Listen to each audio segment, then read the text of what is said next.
আপনাদের সবাইকে আমার এই শ্রুতি গল্পের আসরে স্বাগত। আজ পাঠ করছি লুৎফর চৌধুরীর লেখা ছোট গল্প ভূত ফোবিয়া। আমার খালাতো ভাই টিঙ্কু এসএসসি পরীক্ষায় তিনবার ফেল মেরেছে। তাই বলে দমবার পাত্র সে নয়। এবারও সে পরীক্ষাটা দেবে, তবে এবার আর ঢাকায় নয়, মফস্বলে। মফস্বলে পরীক্ষার সেন্টার নাকি একটু লুজ থাকে। সেই চান্সটাই এবার নিতে চাচ্ছে আমাদের টিঙ্কু। আমাদের ছোট মামা ইদ্রিস, তিনি থাকেন সখীপুরে, রাজস্ব বিভাগে কি একটা চাকরি করে। গত পরশু তার এক দীর্ঘ চিঠি এসেছে। সেই চিঠি থেকে জানা গেল সখীপুরে তিনি টিঙ্কুর জন্য পাকাপোক্ত ব্যবস্থা করে ফেলেছেন। তবে মামা তার নিজের সঙ্গে টিঙ্কুর থাকার ব্যবস্থা করতে পারেননি, কারণ তার নিজের বলতে কোনো জায়গা নেই। তিনি থাকেন এক চা স্টল কাম হোটেলে। চা স্টলের মালিক খোদা বক্স, তার সঙ্গে মামার খুব খাতির। সেই সুবাদে চা স্টল কাম হোটেলে তিনি খান এবং ঘুমান। মামা হোটেলটির নাম দিয়েছেন ফয়েটস রেস্টুরেন্ট। রাত 10টার দিকে ফয়েটস রেস্টুরেন্টে কাস্টমারদের ভিড় কমে এলে মামা কাঁথা বালিশ বগল দাবা করে ছুটেন।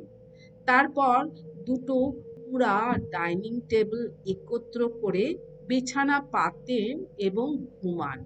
এখানে ওখানে ঝুল, তল্লা বাঁশের পার্টিশনের ওপার থেকে উচ্ছিষ্ট মাছের দুর্গন্ধ ভুরভুর করে ভেসে বেড়াচ্ছে। ডাইনিং টেবিলের নিচেই ফেলে দেওয়া চা পাতা স্তূপে মাছি ঘিন ঘিন করছে। ছি ছি, ঘেন্নায় মরি। কোথায় মামা একটু ডাক বাংলো টাংলোয় থাকবেন তা না। তবু ভালো যে টিঙ্কুর থাকার ব্যবস্থাটা স্থানীয় জমিদার বাড়িতে করেছে। আসলে মামার বুদ্ধি ভালো, তারিফ করতে ইচ্ছে করে। সেই দিন সন্ধে হতেই টিঙ্কু হৈ হৈ করে আমাদের বাসায় ঢুকেই বলল, বুঝেছিস রিন্টু, তোকে কিন্তু ছাড়ছি নে, সঙ্গে যেতে হবে। টিকিট কাটা হয়ে গেছে। 5 তারিখ সকাল 7টায় তুর্না নিশিথা ছাড়বে।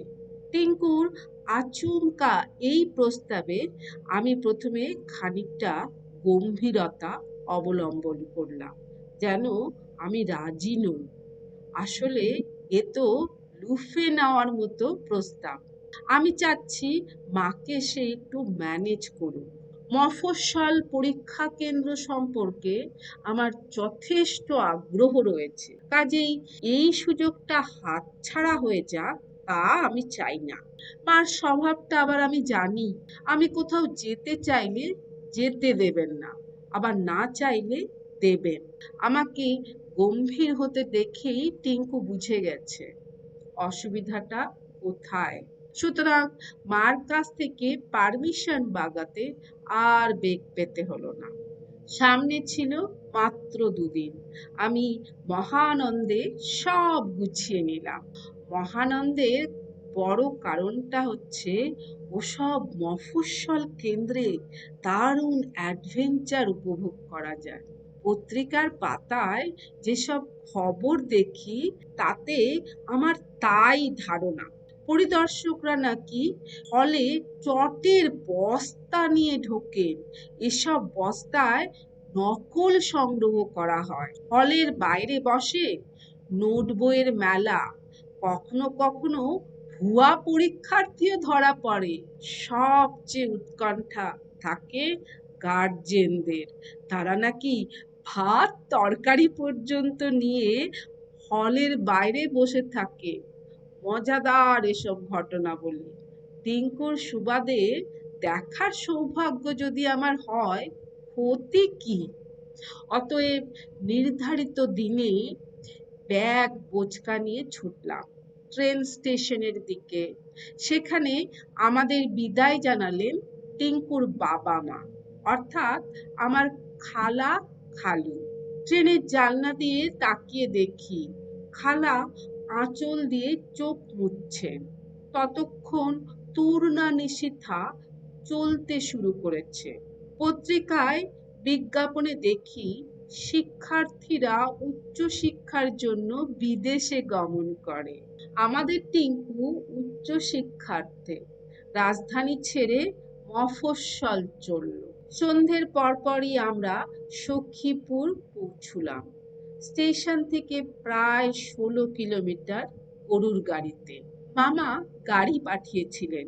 পাহাড়ি পথ, চড়াই উতরাই, চারিদিকে গজারি বন।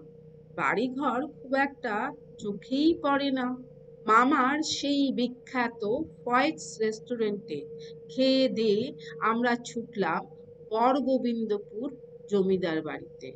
সেইখানেই আমরা থাকবো। জমিদার বাড়িটি দোতলা, প্রায় 1-150 বছরের পুরনো। ভবনের কার্নিশে ফাটল, এখানে সেখানে ঝোপ জঙ্গল, চারিদিকে প্রাচীর ঘেরা। গ্রামের অন্য বাড়িগুলি এ বাড়ি থেকে বেশ দূরে দূরে, কাজেই এ বাড়িতে ব্যবস্থা হয়েছে ওপর তলায়। নিচতলায় একজন চিত্রশিল্পী থাকেন। মামা বললেন, খুব ভালো ছবি আঁকেন, একটা আর্ট মিউজিয়াম আছে, সকালে গিয়ে দেখে আসিস। দেখে আসবো বলে আমরা সায় দিলাম। বেশ কদিন পরের কথা। টিঙ্কুর পরীক্ষা ভালোই হচ্ছিল, কিন্তু টিঙ্কুর মতো আদু ভাইয়ের পরীক্ষা ভালো হচ্ছে কি করে এ রহস্য আমরা ধরতে পারছিলাম না। টিঙ্কুর যা ভুলো মন, ওদের বাড়ির নম্বরটা ঠিক মতো মনে রাখতে পারে না। এখানে এসে ও যা একবার পড়ে তাই মনে থাকে। ব্যাপারটা কি? এ বাড়িতে কি কিছু আছে নাকি? আমি মনে মনে ভাবি আর এখানে ওখানে কি যেন খুঁজি। সেদিন খুঁজতে খুঁজতে শিল্পীর মিউজিয়ামে ঢুকলাম। দেখি একটা কঙ্কাল। শিল্পী বললেন তিনি কঙ্কালটি মডেল হিসেবে ব্যবহার করেন। কেমন একটা গা ছমছমে পরিবেশ। আমি আর দেরি না করে উপরে চলে আসি। মামা বিছানায় শুয়ে শুয়ে একটা দৈনিক পত্রিকা পড়ছেন। আমি বললাম, এত সকালে এখানে পত্রিকা আসে মামা? মামা হাসলেন, তারপর একটু কটাক্ষ ভঙ্গিতে বললেন, আজকের পত্রিকা দেখলি কোথায়? এটা তো কালকের। এখানে একদিন লেটে পত্রিকা পৌঁছে। আমি আর কথা বাড়ালাম না। বললাম, মামা এখানে পাশাপাশি দুটো বড় দিঘি দেখলাম। আমার কথা হচ্ছে দুটো না হয়ে একটা হলে কি হতো? মামা বললেন, হতো হতো, এ দুটোকে বলে কাটনি বার্নি দিঘি। এই যে জমিদার বাড়ি দেখছিস, তার পরদাদা মাটি কাটতেন আর পরদাদি অন্যের বাড়িতে ঢেকিতে ধান ভানার কাজ করতেন।